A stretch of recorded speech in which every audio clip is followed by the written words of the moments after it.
Tumeboresha sana dawati la huduma kwa wateja wetu ambao ni pamoja na nyinyi. Lile dawati sio la mpaka upate matatizo. Lile dawati pia ni la kukusaidia wewe kukua kwenye biashara yako.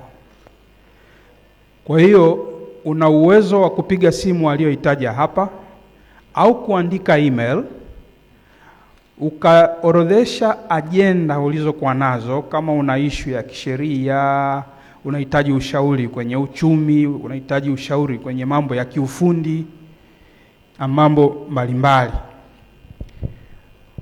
na ukaja pale au ukapata session kupitia video conferencing na ukashauriwa vizuri jinsi ya kuendesha vyema biashara yako au shughuli yako. Usingoje mpaka upate tatizo ndio uwasiliane na dawati la huduma. Haliko hivyo. Tuliko pia pale kwa kushauri ili tuhakikishe kwamba tunakuwa